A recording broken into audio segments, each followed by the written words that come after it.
নমস্কার বন্ধুরা, সবাইকে আমার চ্যানেলে স্বাগত। আজ বানাবো ছোট্ট ছোট্ট এই বেবি সুইটস মিষ্টিগুলি দেখতে অত্যন্ত সুন্দর আর ভেতরে রসে পরিপূর্ণ, খেতেও অত্যন্ত সুস্বাদু, খুব কম সময়ে হয়েও যায় আর খেতেও অত্যন্ত সুস্বাদু। বাড়িতে থাকা সামান্য উপকরণ দিয়ে তৈরি হয়ে যায় এই বেবি সুইটস মিষ্টিগুলি, কোনো রকম কালার ছাড়াই এরকম 3 কালারের মিষ্টি আমি তৈরি করেছি। চলুন তাহলে রেসিপি শুরু করা যাক। বেবি সুইটস বানানোর জন্য আমি এইরকম একটি ছোট বাটির 1 বাটি নিয়ে নিয়েছি গুঁড়ো দুধ।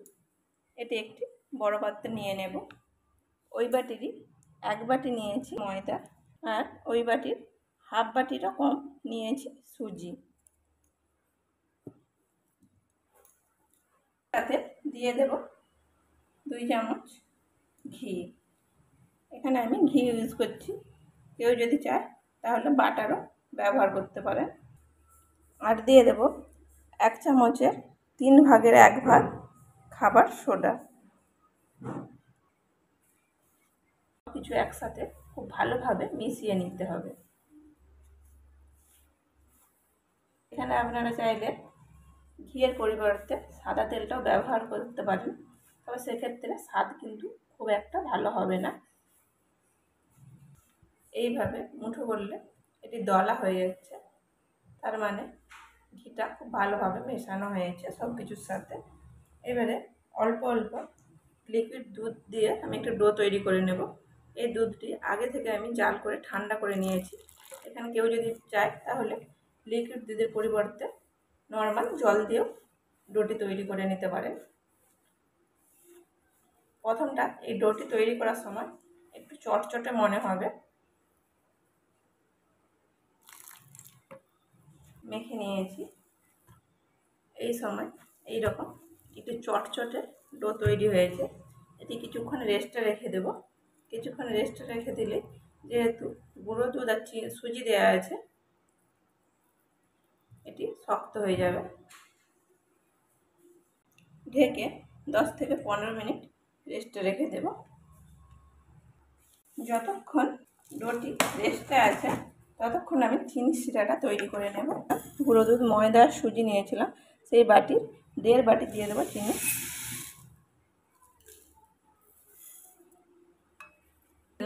1 বাটি জল। এখানে চিনি শিরাটা খুব ঘন হবে না, ফুটে গেছে। এখানে কোনো তার সৃষ্টি করব না, জাস্ট একটু চটচটে হলেই চলবে। এবারে চিনি শিরাটাকে গ্যাসের চুলা থেকে নামিয়ে নেব। ভাজবার জন্য একটু প্যান বসিয়ে দিলাম, এতে দিয়ে দেব তেল।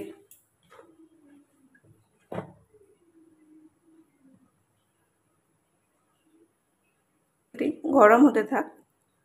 অপর দিকে 20 মিনিট হয়েও গেছে, মিষ্টিগুলি এবারে তৈরি করে নেব। এবারে ঢাকনা খুলে এটিকে আরেকবার ভালো করে মেখে নেব। অল্প একটুখানি নিয়ে এরকমভাবে দেখে নিতে হবে এর গায়ে কোনো ফাটল সৃষ্টি হচ্ছে কিনা। যদি এর গায়ে কোনো ফাটল সৃষ্টি হয় তাহলে অল্প লিকুইড দুধ দিয়ে আবারও মেখে নিতে হবে। দুটি হাতের তালিতে অল্প ঘি লাগিয়ে নিলাম। এবার এখান থেকে ছোট ছোট আকারে গড়ে নেব। এরকম ছোট ছোট করে আমি একটু লম্বাটে শেপ দিয়ে দেব। কেউ চাইলে এখানে এরকম গোলও করতে পারে, আমি এরকম একটু লম্বাটে শেপ করব।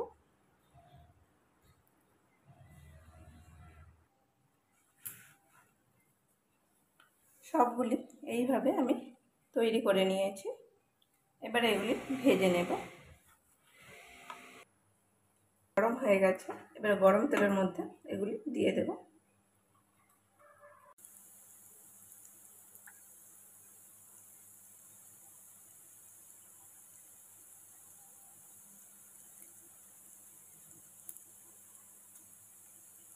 এবারে নেড়ে চেড়ে ভেজে নেব। এরপরে আঁচটিকে আমি একবারে স্লোয়ে করে দেব।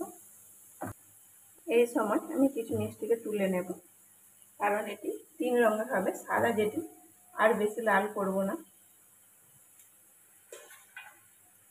সাদা রঙের মিষ্টির জন্য যেগুলো একটু কম ভাজা হয়েছে এইরকম সাদা সাদা দেখে তুলে নেব।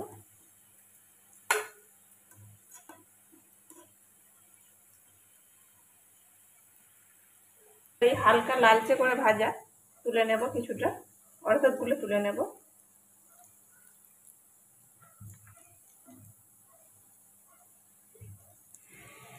শেষেরগুলো একটু বেশি লাল করে ভাজবো।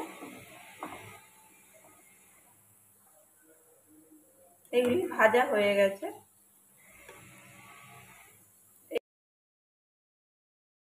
ডার্ক করে ভেজে নিয়েছি। চিনির শিরাটিকে আবারও গ্যাসের চুলায় বসিয়ে দিয়েছি। প্রথমে এই যেগুলি বেশিক্ষণ ধরে ভেজেছিলাম এই কালো মিষ্টিগুলি দিয়ে দেব, দিয়ে একটু ফুটিয়ে নেব।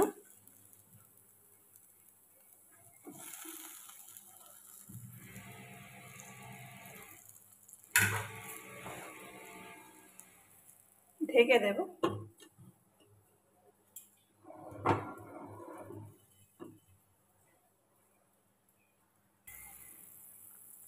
বেশ কিছুক্ষণ হলো এটি ফুটে গেছে। এবারে যেটি হালকা করে একটু ভেজেছিলাম সেটি দিয়ে দেব, দিয়ে আবারও ঢেকে দেব।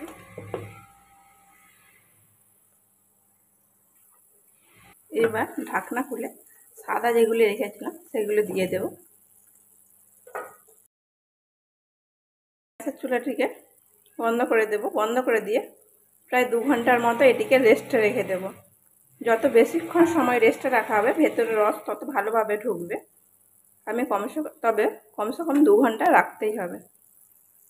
2 ঘন্টা পর মিষ্টিগুলি অনেকটাই ভিজে গেছে।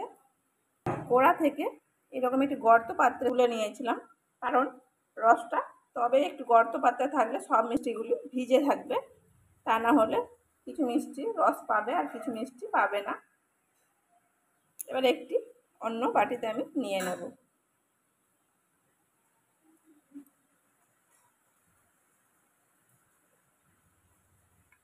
মিষ্টিগুলি কিন্তু রসে পরিপূর্ণ হয়ে গেছে।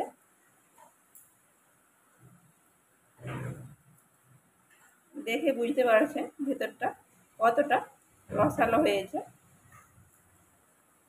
কোড়া করে ভাজা হয়েছিল, এর ভেতরে কতটা রস ঢুকেছে। এইভাবে আমি এর মধ্যে সব নিয়ে নেব।